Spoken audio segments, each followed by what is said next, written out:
नाश्ता सिल्विया।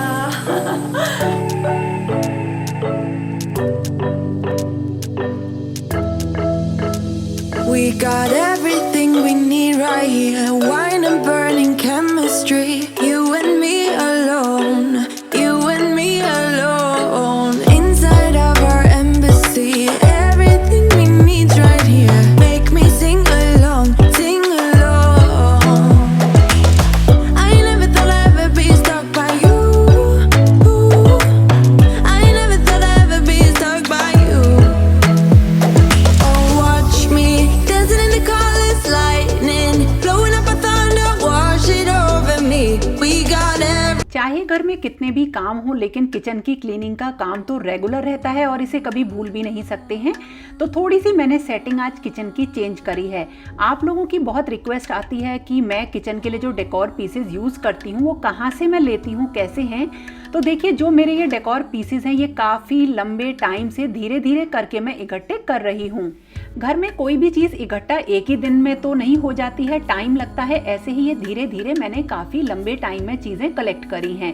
कुछ चीज़ें जब मेरा बजट कम हुआ करता था तब की परचेस करी थी, और अब थोड़ा सा बजट कभी बढ़ जाता है, कम हो जाता है घर के रिस्पॉन्सिबिलिटीज़ के अकॉर्डिंग, तो वैसे ही मैं ले लेती हूँ।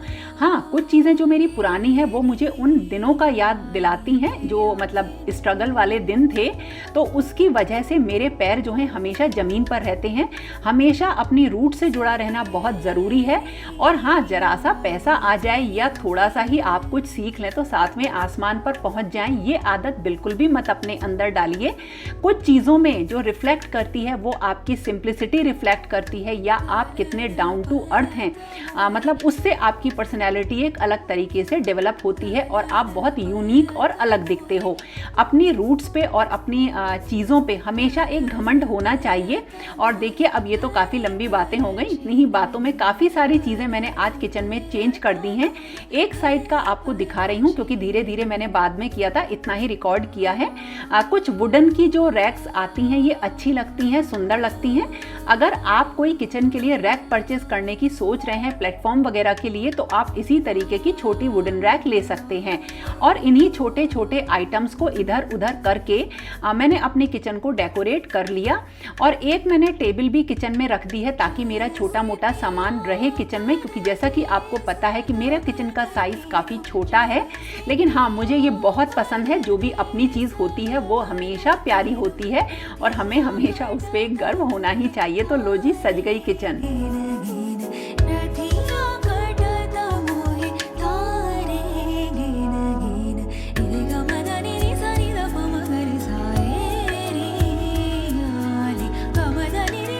हाफ किचन तो हो गई मेरी क्लीन और थोड़ी सी अभी बची है, उसे भी मुझे क्लीन करना है। मॉर्निंग का टाइम है, पहले ब्रेकफास्ट वगैरह बनाऊंगी, उसी के साथ ये सब क्लीन करती रहूंगी। और आज मुझे अपना सूट जो है वो स्टिच करना है, जिसकी की कटिंग मैंने आपको लास्ट वीडियो में बताई थी। उसे ज़रूर देखना। वो एक्चुअली पार्ट 1 है जिसमें कंप्लीट मैंने अच्छे तरीके से आपको समझाया है कि सूट कैसे कट करते हैं। और आज मैं उसी सूट को मुझे स्टिच भी करना है। और दूसरा जो मेरा ड्राइंग रूम का पार्ट है ना, उसे बिल्कुल अच्छी तरह से क्लीन करना है। वो भी जल्दी आपको पता चल जाएगा कि मैं क्लीन क्यों कर रही हूँ। बहुत ज़्यादा जो है वहाँ पे गंदगी हो रही है। और फिर मैं बैठूंगी तसल्ली से अपने सूट को स्टिच करने के लिए। तो पहले किचन का काम कंप्लीट हो गया। और बताइए, किचन में थोड़ा सा भी चेंज कर लो तो बहुत सुंदर लगने लगती है।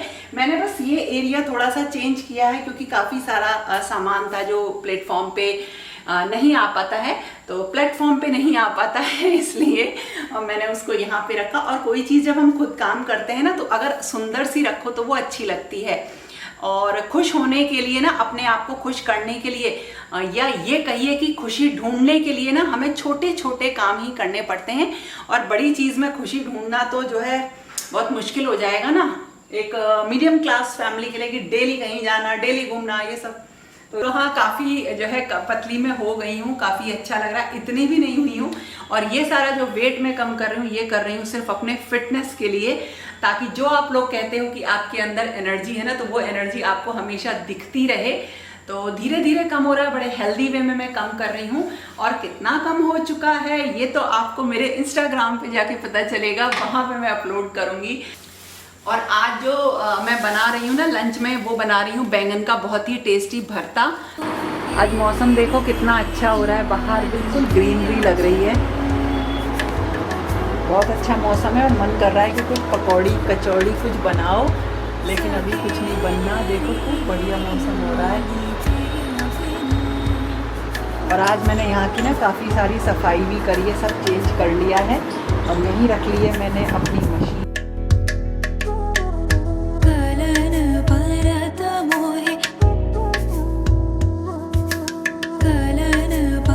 ये मेरा जो पार्ट है वीडियो का, ये पार्ट 2 है। इससे पहले आप पार्ट 1 ज़रूर देख लीजिएगा। ये मैंने 2 फैब्रिक पीसेस लिए हैं, एक के ऊपर एक रखे हैं इस तरह से कि इनका सीधा पार्ट नीचे की तरफ से रहे। मैं अब स्लीव्स की कटिंग कर रही हूँ, तो देखिए अब मुझे जो है ना इसकी लंबाई चौड़ाई अभी आपको पता चल जाएगी फैब्रिक पीस की, और इसको अब मुझे फोल्ड करना है।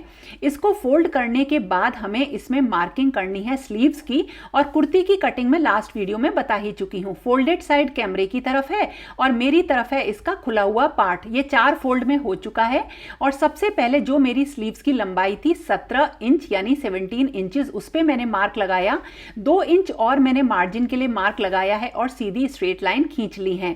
अब जो स्लीव्स की गोलाई होती है उसका नाप मेरा 11 इंचेस था, तो मैंने 5.5 यानी 5.5 इंच पे मार्किंग कर ली है और 2 इंच की मार्जिन पे भी मैंने मार्किंग कर ली है। अब देखिए ऊपर से अगर आपका कपड़ा सीधा नहीं है, सीधा कर लीजिए और 3.5 इंच पे यानी कि 3.5 इंच पे आपको मार्किंग करनी है। ये फिक्स ही है। 3.5 इंच पे मैंने ऊपर की तरफ से जो है एक लाइन खींच ली है और अब मुझे डायगोनली नाप लेना है। देखिए ये कॉर्नर पे से मैंने नाप लिया है और ये कितना लिया है बताती हूँ। जो भी ब्रेस्ट का साइज होता है उसे 5 से डिवाइड कर लीजिए और जो भी आता है उसमें करीब 0.25 इंचेस और जोड़ लीजिए। मतलब मैं थोड़ा सा और इतना सा ऐड कर लेती हूँ इसमें, बिल्कुल जरा सा, और फिर मैंने इस तरह से लाइन खींच ली है। अब जो ये डायगोनल लाइन खींची है, तिरछी लाइन, इसका हाफ पार्ट ले लीजिए और ½ इंच पे ही एक मार्क लगा लीजिए। ये मैं दोनों स्लीव्स की कटिंग एक साथ कर रही हूं, तो ½ इंच पे मार्क लगाया और कॉर्नर वाले पॉइंट से कर्व बनाएंगे उठाते हुए, जो ये ½ इंच के पॉइंट को छूता हुआ कॉर्नर तक जाएगा। देखिए कुछ इस तरीके का कर्व ये बन जाएगा। अब ये तो है हमारा जो है बैक का कर्व, यानी जो पीछे बैक आर्म होल की कटिंग है ये। और अब जो हमारे फ्रंट के आर्म होल पे आएगी आस्तीन, उसके लिए हम क्या करते हैं, ½ इंच नीचे से लेते हुए एस की शेप बनाते हैं।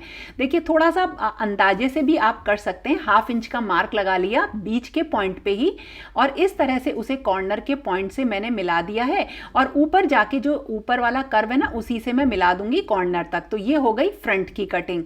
तो इस तरह से ये कटिंग हो जाती है। अब देखिए हम स्केल से सारे पॉइंट्स को मिला देंगे, जो गोलाई वाला नाप था उसको मिला देंगे, मार्जिन का नाप मिला देंगे और अब हम कटिंग कर लेंगे।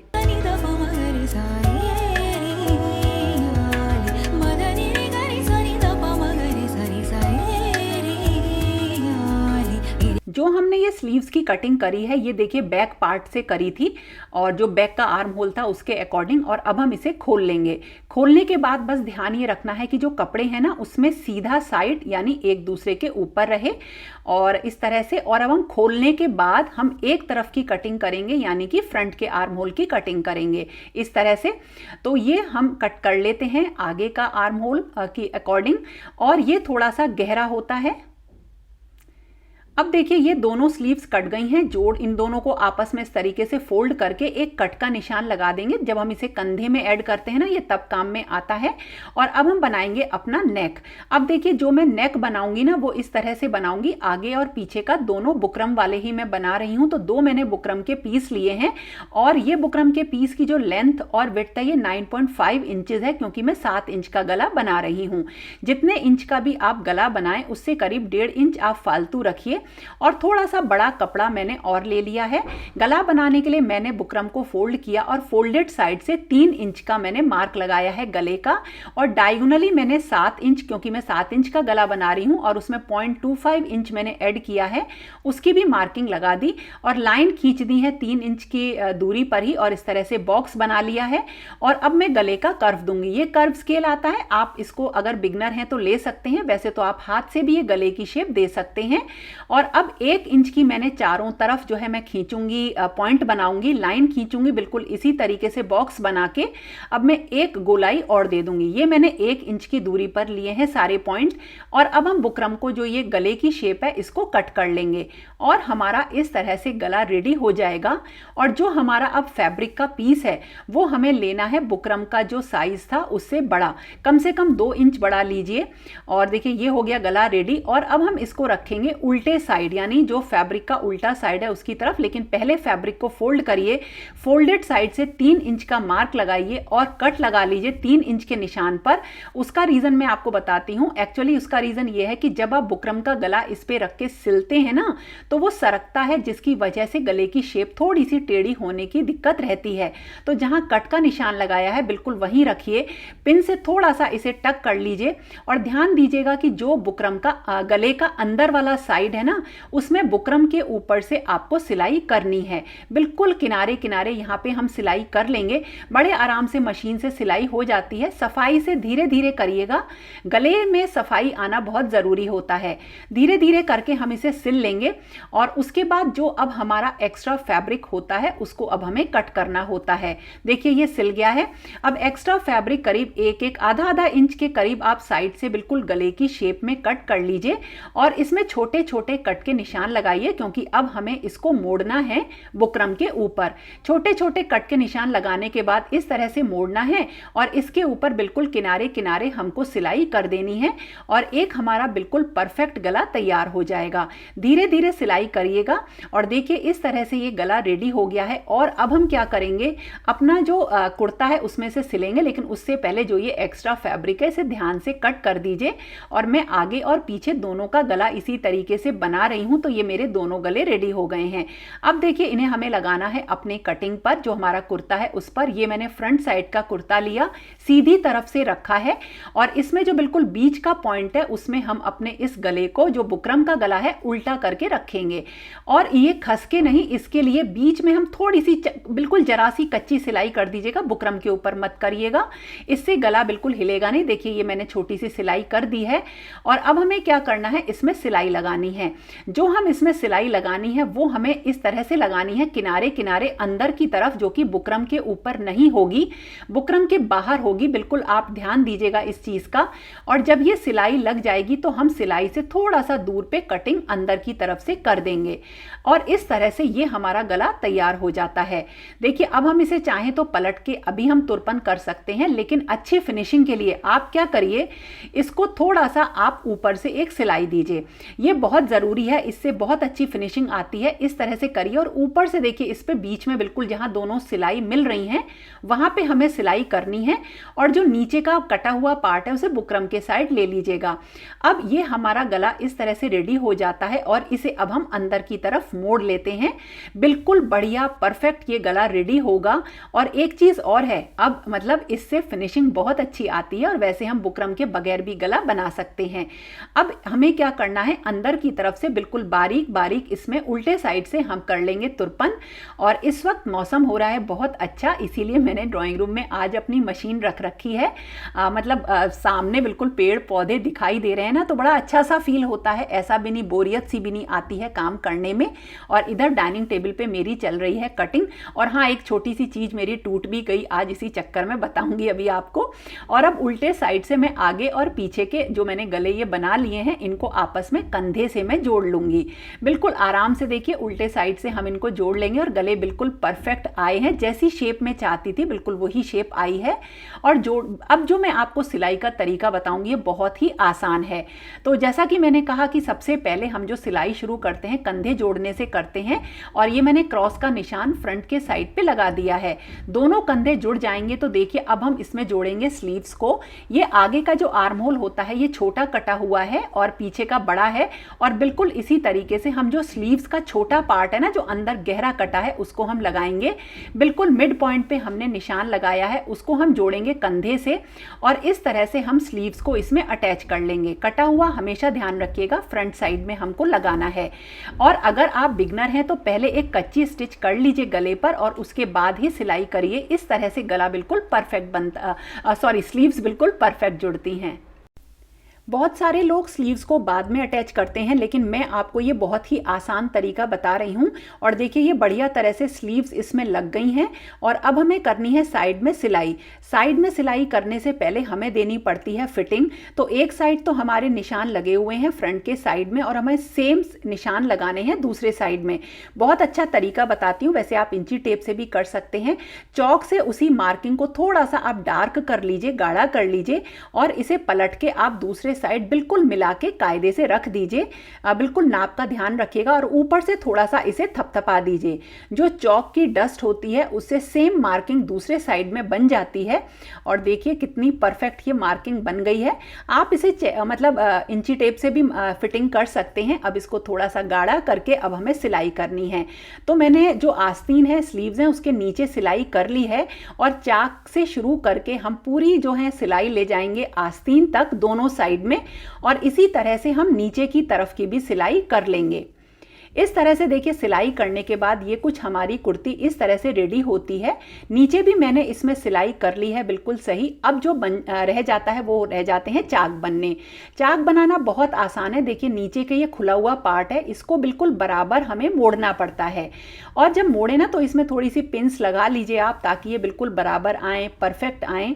और बिल्कुल जहाँ तक हमने जोड़ा है ना, निशान है हिप का, साइज का, वहाँ तक इसको अच्छी तरीके से मोड़ लीजिए। अब जब हम इसमें सिलाई करते हैं ना, तो एक कॉर्नर से शुरू करते हैं, ऊपर तक लेकर जाते हैं, और यहीं से मोड़कर हमें जो है इसे बिल्कुल यहीं से मोड़कर नीचे लाना पड़ता है। और इस तरह से हमारे बिल्कुल परफेक्ट चाक बन जाते हैं। और अब क्योंकि शाम हो रही है तो वहाँ पे थोड़ा अंधेरा हो रहा था, इसलिए मैं अपनी मशीन को डाइनिंग टेबल पे उठा के ले आई। और वैसे भी अब कटिंग का काम खत्म है ही, तो अब यहीं पे मैं बना लूंगी अपने चाक।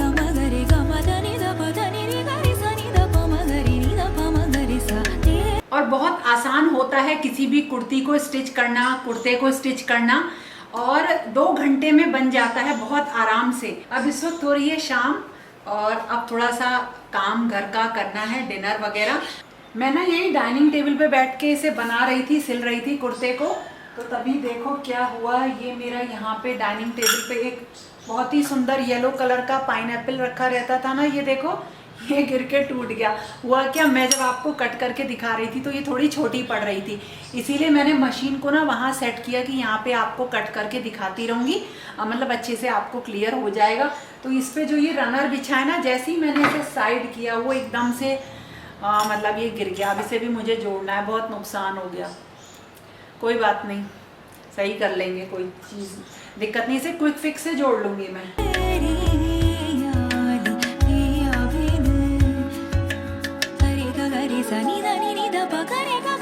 मैंने देखिए बिल्कुल परफेक्ट ये कुर्ता हो गया है। थोड़ी सी कमर मैंने अपनी जो है ढीली रखी थी, 34 का साइज था, मैंने 36 पे कटिंग करी थी, तो थोड़ा सा मेरा यहाँ पे लूज है, क्योंकि जब घर पे रहते हैं तो थोड़ा सा कंफर्टेबल इसमें रहना चाहिए।